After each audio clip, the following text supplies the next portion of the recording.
Welcome students. आज हम wireless and mobile communication का पेपर डिस्कस करने वाले हैं। Due to the lockdown in previous year AKTU ने 2019-20 वाले सेशन के लिए ये पेपर बच्चों को दिया था। जो बच्चे इस बार wireless and mobile communication electronics and communication engineering के फाइनल ईयर में हैं, वो इस पेपर को सॉल्व किया है मैंने आपके लिए। आप इस पेपर के थ्रू बेनिफिट ले सकते हैं। पहले क्वेश्चन पे आते हैं। First generation analog cellular system use one of the following multiple access. तो ये ध्यान रखिएगा कि अगर फर्स्ट जनरेशन आपसे पूछी गई है तो उसमें आप फ्रीक्वेंसी डिवीज़न मल्टीपल एक्सेस भरेंगे, यानी FDM में। अगर आपसे यहाँ पर सेकेंड जनरेशन पूछी जाती, सेकेंड जनरेशन यानी GSM technology was based on TDM में second generation. First is the option C is the correct answer. Second question is what is the normal operating range of frequency for the cell phone. तो cellular phone यानी mobile phone का जो normal operating range है GSM के लिए वो megahertz की range में है। ठीक है, वो यहाँ से आपको वो क्लियर कट आंसर मिल जाएगा। किलोहर्ट्ज़ नहीं होता, हर्ट्ज़ भी नहीं होता, गीगाहर्ट्ज़ यानी 10 की पावर 9 भी नहीं होता। So option B is the correct answer. Find the wavelength of a radio signal in free space with the frequency 125 megahertz. अब यहाँ पे बहुत छोटा सा आपको एक फार्मूला लगाना है। वेवलेंथ यानी lambda is equal to C/F। C is the 3 × 10 की power 8 meter per second divide by 125 megahertz, यानी 125 multiply by mega. Mega means 10 की power 6।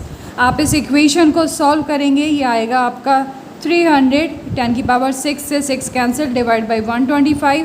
The answer is 2.4 meter. So option A is the correct answer.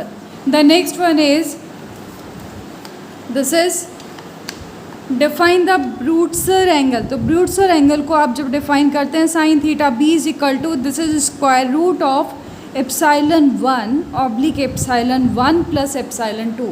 दो medium की permeability का difference यहाँ पे count होता है।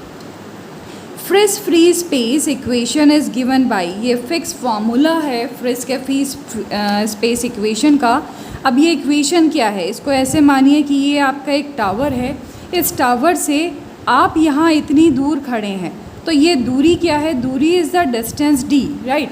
अब अगर ये टावर चारों डायरेक्शन में अपना सिग्नल भेज रहा है तो जो इसका 4πr² डिफरेंस का, डिस्टेंस का आप जब सर्कल के लिए निकालते हैं तो वो निकलता है 4πr²। अब r क्या है, रेडियस क्या है, डिस्टेंस 4πd²। तो इसमें और क्या चीज़ काउंट होगी, अगर हम डायरेक्शनल बात करें, ये तो ओमनी डायरेक्शनल हो गया। जब आप डायरेक्शनल बात करते हैं तो ट्रांसमिटिंग एंटीना का गेन GT, रिसीविंग एंटीना जहाँ आप हैं उसका गेन GR। ठीक है, तो दोनों का गेन मल्टीप्लाई करेंगे किससे, ट्रांसमीटर की पावर से। तो इसका करेक्ट आंसर आएगा transmitter power PT multiply with the both gain GT into GR into lambda, जिस फ्रिक्वेंसी पे हम काम कर रहे हैं, डिवाइड बाई 4πd। 4πd यानी ये वाला 4πd का whole square. This is the option D is the correct answer. Next one is path loss. Path loss आपको नॉर्मली जनरली हम पाथ लॉस को 10 log base transmit power divide by receive power की terms में define करते हैं। Example of outdoor propagation model. अगर मैं अब प्रोपेगेशन मॉडल पे आऊँ, just give me 1 second, I am going to show you the various types of propagation models. So these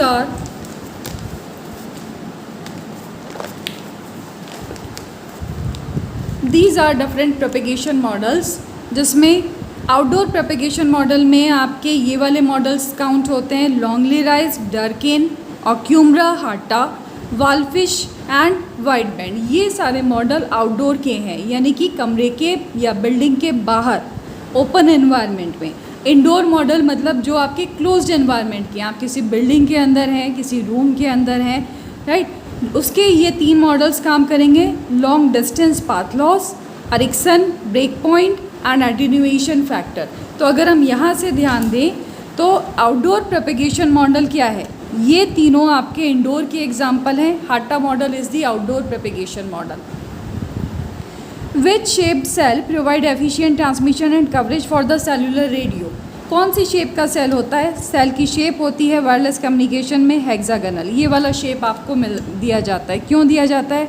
क्योंकि सारे सेल एक दूसरे के साथ अटैच होते हुए काम करते हैं। आप कहीं भी किसी भी एरिया में ले लीजिए, सब सेल अटैच्ड हैं। कोई भी एरिया ऐसा नहीं होगा जहाँ पे नेटवर्क ना हो, right? That's why the shape is hexagonal. If i is equal to 1 and j is equal to 2, ये i और j किसे डिफाइन कर रहे हैं?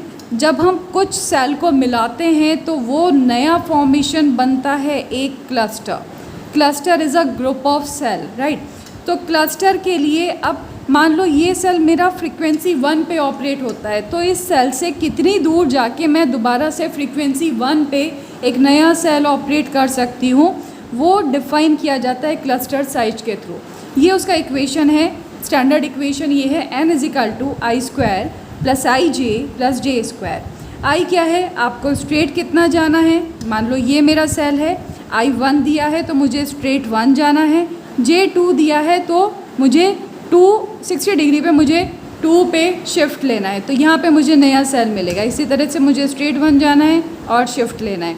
तो आई की वैल्यू 1 एंड जे की वैल्यू 2 प्लेस करेंगे इक्वेशन में। 1 इंटू 2 और 2 था तो ये 4 हो गया, तो n इज इक्वल टू 7। तो n इज इक्वल टू 7 का मतलब ये है कि आपको 7 सेल का एक हेक्सागन, ये n इज इक्वल टू 7 का क्लस्टर मेरा फॉर्म हो चुका है। पहली फ्रीक्वेंसी, दूसरी, third, fourth, fifth, sixth and seventh, right? Next is the if bandwidth of a signal is greater then bandwidth of a channel, तब कौन सी फेडिंग होगी? सिग्नल की बैंडविड्थ जो मुझे सेंड करना है, अगर उसकी बैंडविड्थ चैनल की बैंडविड्थ से ज़्यादा है तो जो फेडिंग होती है उसको फ्रीक्वेंसी सेलेक्टिव फेडिंग का नाम दिया जाता है। डिटेल है थोड़ा सा, but you have to remember it.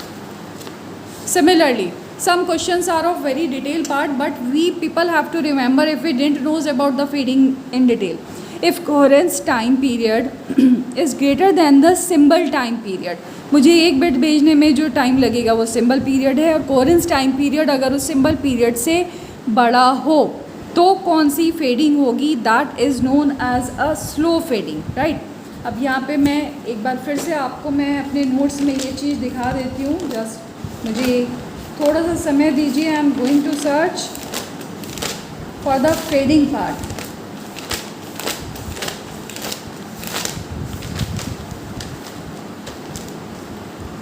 Give me 1 second.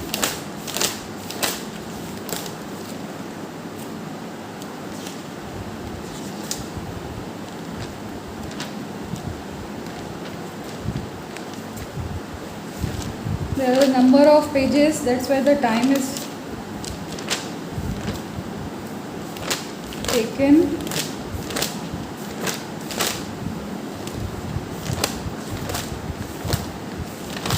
Well, no issues, इसको मैं आपको बाद में भी बता दूंगी।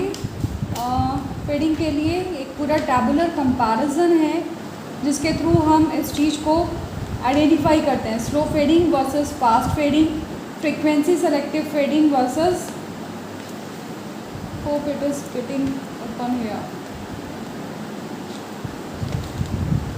No right, yes this is here. So question था हमारा, कोहेरेंस टाइम पीरियड अगर सिंबल पीरियड से बड़ा हो तो कौन सी फेडिंग होगी? सो यहाँ पे आपको ये आंसर मिल जाएगा। अगर coherence time period symbol period से छोटा है तो फास्ट फेडिंग होगी, और इसका रिवर्स है तो स्लो फेडिंग होगा। यानी coherence time is greater than symbol period, then that is known as a slow fading, right? Fraunhofer distance can be expressed. Fraunhofer का डिस्टेंस जो है वो जनरली फार फील्ड के लिए निकाला जाता है, राइट? तो एक पर्टिकुलर ये टावर मान लीजिए, इस टावर से इतने डिस्टेंस तक ये नियर फील्ड काउंट होगा और इससे बाहर का फार फील्ड जोन काउंट होगा। तो वो डिस्टेंस क्या है? 2d² divide by lambda, whatever the frequency I am using उससे लैम्डा निकालिए, then distance 2d² divide by lambda.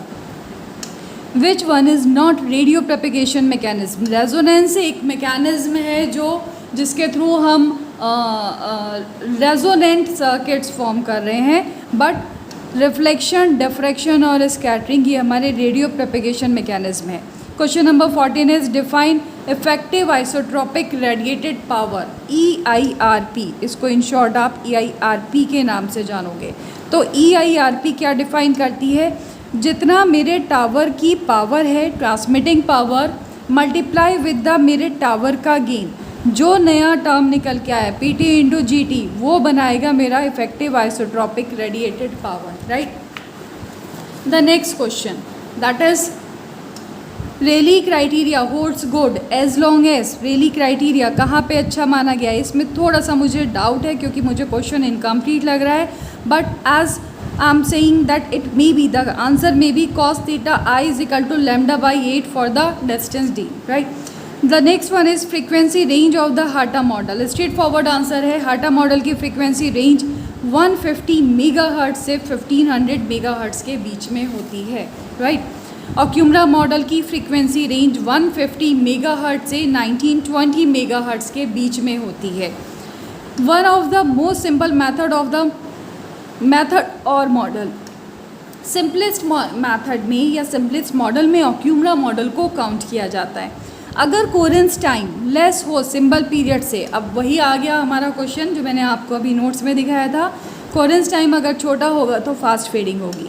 If fading phenomena is in fading phenomena the quality of signal will be, fading का मतलब आपके signal में losses हुए तो आपके signal की क्वालिटी डिग्रेड होगी, the answer is the degraded, it is not shining. Rician fading, Rician fading किसकी वजह से होती है, मल्टीपाथ इंटरफेरेंस की वजह से होती है रेसियन फेडिंग।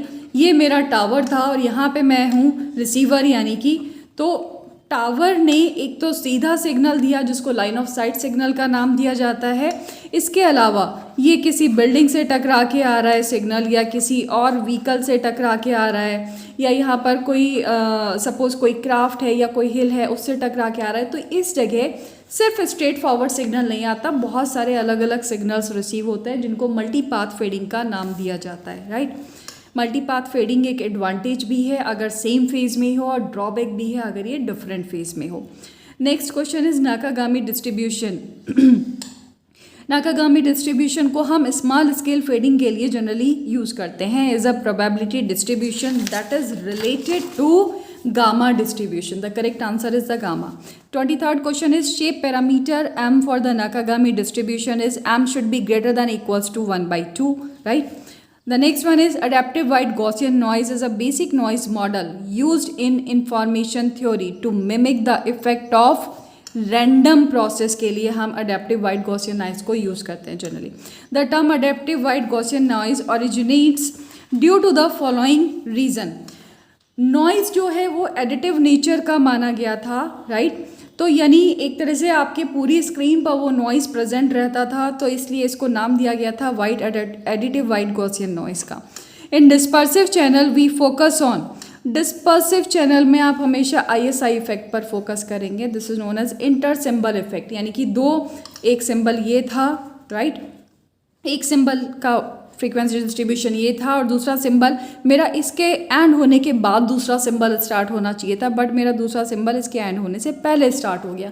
तो ये वो एरिया है जहाँ पर मुझे फर्स्ट सिंबल और सेकंड सिंबल दोनों मिल रहे हैं, इसको ही ISI कहा जाता है।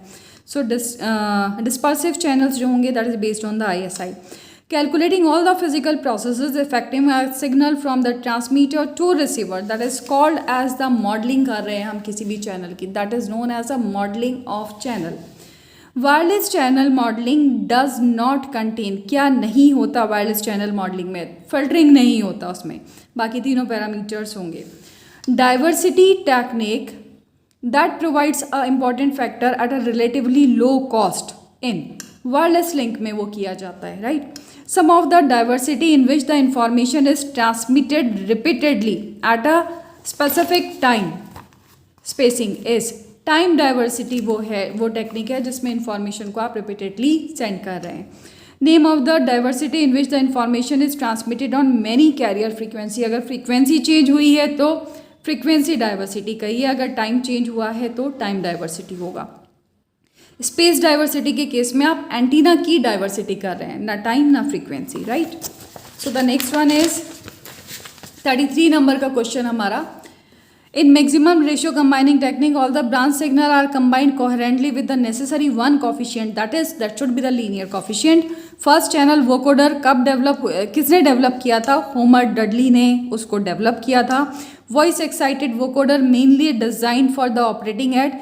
वोकोडर्स को हम 2.3 KB पर सेकेंड से 4.8 KB पर सेकेंड के लिए डिज़ाइन करते हैं, right. Cepstrum vocoder use the following one technique to generate cepstrum of the speech signal. और वो टेक्निक क्या कहलाती है? That technique is inverse Fourier transform. Spread spectrum modulation किस लिए यूज़ किया जाता है? लो स्प्रेड, अगर मेरे सिग्नल का spread spectrum modulation is used eight, देखो यहाँ पर इस क्वेश्चन में अगर ये पूछ रहा है कि स्प्रेड स्पेक्ट्रम मॉड्यूलेशन किस पर यूज़ किया गया, ठीक है, तो अगर सिग्नल का स्प्रेड कम है तो आप उसको वाइड स्प्रेड करेंगे, राइट. बट अगर किस लिए यूज़ हो रहा है, क्वेश्चन अगर ये है तो स्प्रेड स्पेक्ट्रम बेसिकली सिग्नल को वाइड करने के लिए यूज़ हो रहा है, ठीक है. तो मॉड्यूलेशन इज़ यूज्ड एट, किस पर यूज़ हुआ? लो स्प्रेड वाले सिग्नल पे. और क्या काम किया? वाइड स्प्रेड किया. Okay, so name of the following technique is used for combining the data signal directly with a higher bit data rate. Frequency hopped spread spectrum कहा जाता है इसको. The next one is one method of transmitting radio signal by rapidly switching a carrier among many frequency channels. अगर frequency बार बार change होती रहेगी तो उस technique को भी FHSS ही कहते हैं, यानी फ्रीक्वेंसी हॉप कर रही है, राइट. इंटरसिम्बल इंटरफेरेंस के केस में डिस्टॉर्शन रिमूव किया जाता है इक्वलाइजर के through. This is a hardware device, electronic device, जिसके थ्रू हमने ISI इफेक्ट को दूर किया है. अडेप्टिव इक्वलाइजर यूज़ किए जाते हैं रिसीवर में. Which filter is use in adaptive equaliser block diagram? Adaptive equaliser के ब्लॉक डायग्राम में कौन सा फिल्टर यूज़ किया गया? That is detector matched filter. Calculate the spectral efficiency if the bandwidth दी है 684 kbps and transmission data rate is 1.152 Mbps. तो bandwidth efficiency आप निकालेंगे, simple direct formula, transmission rate यानी कि ये divide by the minimum bandwidth required, that is 684. आप इन दोनों चीज़ों को डिवाइड करेंगे, you will get the correct answer. That becomes the 1.6 bps. One technique which utilises time instead of frequency, जिसमें time का यूज़ कर रहे हैं हम फ्रीक्वेंसी की जगह, that is the TDMA. One technique in which the entire allotted spectrum is divided into many slices, यानी कि ये मेरा फ्रीक्वेंसी स्पेक्ट्रम था, इसको मैंने अलग अलग फ्रीक्वेंसी जोन्स में डिवाइड किया है, तो फ्रीक्वेंसी डिवाइड हुई. The technique name is FDMA. Rake receiver is also known as, that is known as the diversity receiver, right. Rake receiver uses a multiple access technology. कौन सी use करते हैं हम इसमें? We use generally the TDMA. In pure Aloha, the maximum efficiency in case of pure Aloha, it is 18.4%, right? The next is, in Aloha, a station is required to wait for the beginning of the next slot to transmit. Slotted Aloha कहेंगे उसको. OFDMA या SCFDMA mainly use किया जाता है हमारा 4th generation में. अगर OFDMA पूछे 4th जनरेशन का, ये FDMA किस में यूज़ होगा? 1st generation. TDMA 2nd में, CDMA 3rd में, राइट. Which multiple access technique is use in 5G? 5G में भी हम OFDMA ही यूज़ करने वाले हैं. For Ethernet technology in local area network, which multiple access technology is used? We are using the CSMA, carrier sense multiple access, Ethernet technology के लिए. In one technique which can successfully capture the base station, the terminal require reservation in the associated slot of the next frame, that is known as a PRMA, packet reservation multiple access. हम जो different data packets हैं उनको हम क्या कर रहे हैं? उनको रिजर्व कर रहे हैं यहाँ पर. Okay, just give me 1 second. Yeah, we are coming with a 54 number question and 54 question says IDMA. IDMA का मतलब है interleave division multiple access. Satellite network में इनका यूज़ किया जाता है. FAMA means floor acquisition multiple access. तो क्योंकि FAMA फ्लोर एक्वाजिशन है और यहाँ पे मुझे इनमें से कुछ भी नहीं मिला था आंसर में, तो मैंने नन ऑफ दीज पर इसको क्लिक किया है. For satellite network which is mainly use, satellite के केस में बच्चों यहाँ पे थोड़ा सा अब ये क्वेश्चन भी इनकम्प्लीट लग रहा था मुझे, क्योंकि हम इन तीनों टेक्निक्स को ही यूज़ करते हैं। जनरली सबसे ज़्यादा यूज़ किया जाता है FDMA को, बट इट डिपेंड्स कि अगर all can be use but FDMA is the most common multiple access. अगर मैंने टाइम डिवीजनिंग की है डेटा की तो TDMA यूज़ होगा, और कोड डिवीजनिंग की है तो CDMA यूज़ होगा। हाईली यूज टेक्निक FDMA है। Next generation network is the following one based network, packet based network होगा नेक्स्ट जनरेशन के लिए, because we are dealing with the data. Who has the first operator in the world to commercially launch 4G? Telia Sonera was the first operator, 2009 में ये launch किया गया था।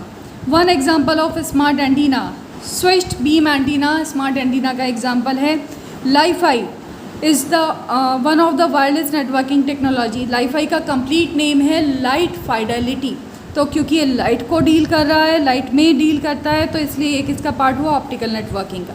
Li-Fi means light fidelity. LTE का मतलब linear time evolution होता है। 4G की ये टेक्निक है, has been marked as the 4G LTE और एडवांस्ड 4G, दोनों की तरह से हम इसे मार्क कर सकते हैं। So answer is both A and B। LTE is also commonly known as, इसका दूसरा नाम 3.95 जनरेशन भी है, LTE का दूसरा नाम, राइट।